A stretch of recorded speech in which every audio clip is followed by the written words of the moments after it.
umamin na rin po kami. Kasama mo siya? Sumama Opo. sa bahay? Ano sabi ng tatay mo muna? Wala po, stepfather ko lang po. Ang tatay mo nasan? Nasa Isabela po. Nasa Fairview po siya ngayon. Pero alam na rin niya? Opo. O ano sabi nung nanay mo? Wala po, umiiyak. Ako lang po inaasahan kasi. Ikaw ba yung panay? Supo. Bunso ka? Paano kayo naasahan? Ibig sabihin? Eh, yung mga kuya ko po kasi, pinag-aaral, wala rin. Hindi po sa pagmamayabang Kuya Will. Lagi po talaga akong honor. Na-disgrasya lang talaga.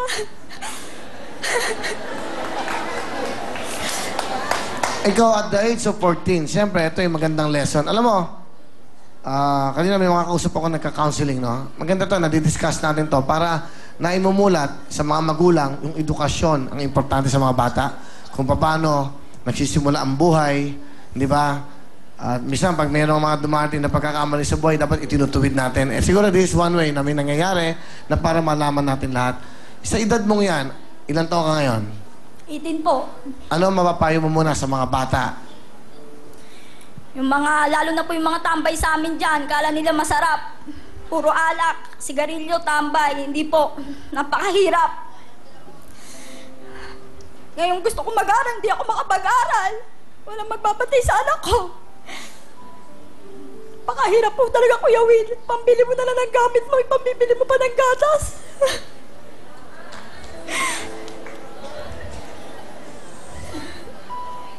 O, Kuya Will, hindi ako naghahangad ng malaking pampabinyag lang po.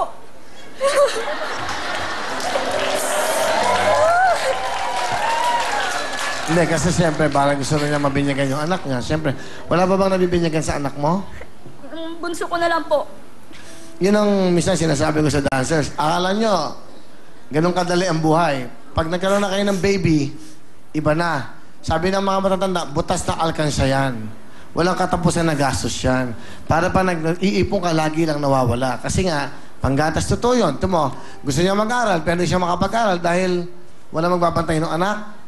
Siyempre, ang hirap niyan, iniisip mo, di ba? Pero, anong malaking aral nito sa iyo? Sa mga bata, sa mga, hindi lang sa 14 anyos, sa mga gusto na mag-asawa, ano? Ngayon ko lang po na-realize na tama pala yung mga magulang ko. Na hindi ganun mag-anak. Madali nga gumawa, pero napakahirap magpalaki. Sobra.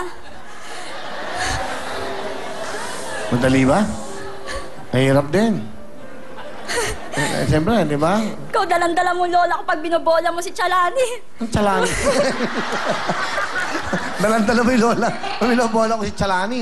Dalandala ko yung lola mo, bakit? Wala po, ulan na lang. Dukutin ka sa TV ng sobrang gigil sa'yo pag binobola mo si Chalani. Talaga? Ano pala ang lola mo? Rosa po. Lola Rosa, dukutin mo ako.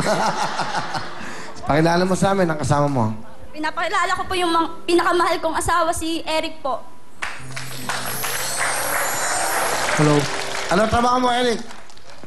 Kuya Will, kaka-training ko lang po kanina Nang? sa delivery assistant po. Delivery. May dalawa ka ng anak. Ito yung asawa mo, gusto daw niya mag-aral, pero hindi na mapag-aral. Doon na natatapos yung kinabukasan. Eh kasi siyempre, may dalawang anak. Ano gusto mo sabihin kay May?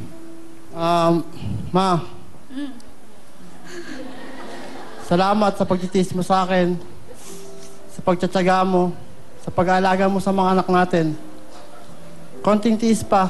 Di naman habang buhay, ganito buhay natin eh. Aangat din tayo. Basta tiis lang. Tingnan mo, May, yung asawa mo. Sana ngayong malapit ka na magkatrabaho, makapagpundar naman tayo ng gamit. Kahit isang ventilator, wala man lang kami. Puro gamit ng... Para po kaming bole, palipat-lipat. Kung saan meron, doon kami. Pakapalan na lang ng muka. Kung ano yung sabihin ng magulang, hindi na sumasagot. Ay, wala naman po akong magawa. Tanggapin ko na lang. Wala na rin kami kakainin. Ganun lang. Salamat, mahal na mahal kita. Thank you. Matapang tong batang ito. Eh, yun ang totoo. Yun. Kita mo kung gaano kahirap mag-asawa. Kaya yung mga gwapo-gwapo, wala yun. Dapat stable ang mga pangasawa niyo. Dahil pag yung gwapo, tumanda at walang pera, kamukha ko din yun. Okay? Sige. Good luck sa inyo. Hindi bale, malay mo, may, di ba? Okay ka lang? Nakakatuwa to, no? Totoo siya, no? Mahirap talaga makisama sa mga biyanan. Di ba? Hindi ka makakuha ng kanin, baka titignan ka. Pag kukuha ka ng ulam sa refrigerator, di ba? Pag tatamad-tamad ka, hindi ka maglinis, di ba? Nagdadabog sa taas. Di ba? Kuha ka na ng tama, mali ka pa rin. Pareho tayo. Okay. May, thank you, ha. Good luck, ha, sa iyong trabaho. Sana ay matanggap ka para mabigyan mo ng ginhawang buhay pamilya mo. Salamat po. Okay. Anong talent ni May? Kakanta ng bonggang-bongga. Bonggang-bongga. Ito na po, ang bonggang mami, si May.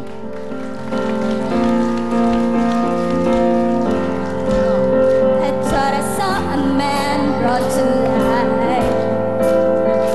He was warm, he came around like he was dignified. He showed me what it was to cry. Will you kill me, that man I adore? You don't seem to know, I seem to care what your heart is for. But I don't know him anymore. There's nothing where he used to lie. My conversation has run dry. That's what's going on. And nothing's but I'm torn. I'm all out of faith. And this is how I feel. I'm cold and I ashamed, lying naked on the floor. Illusion never changed into something real. Why awake and I can see the perfect sky is torn. You're a little late, I'm already torn. Torn. Oh, thank you. Thank you very much, May. Alright, May. Kailan ang binyagan? Kailan ang binyag? Bukas po, Will, kahit magkano lang. Okay na po yun. Magkano ba kailangan mo sa binyagan? Bahala ka na, Will. Makapala na ng mukha to. Sige, mabinyagan mo yung anak mo. Ito, 10,000. Pwede na ba to? Okay na po yan. Okay na po. Pwede na ba yan? 10,000 Opo, hindi pambinyag? po ako nag-aangat ng malaki, Kuya Will. Yung panggatas, hoy! Nag-anak-anak kayo, wala kayong panggatas. Para masaya yung binyag nyo, kompleto na lahat. 15,000 para sa pamilya. Ano gusto mo sabihin sa mga anak mo? Sa bibinyagan mo, anak? Siya, mapapabinyagan na kita. Garapon, ito na. Ay, garapon. Okay na. Good luck sa Thank you, inyo. Kuya Will. Thank you. Alright, para sa inyo yan. Pwesto ng mga kamay. Good luck sa inyo. Concentrate tayo. Tel at si inyo. Sa inyong anim, 1 million cash from Cebuana Pera Padala. Isang potong view ban ang pwedeng mapalan. Isang Camellia House and Lot. Kompleto ng gamit. Kaya concentrate kayo. Ito lang ating kantanong. Titulado title. Go! Go. Because of you. 1 point. Tel. Because of you is correct. May concentrate. Meron ka bang chance? Next. Kantanong. Sino to? Go!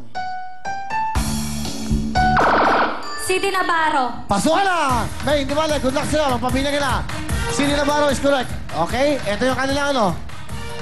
Alright. Ito. Dalawa pa. Ito mga young moms. Tintin at Anche.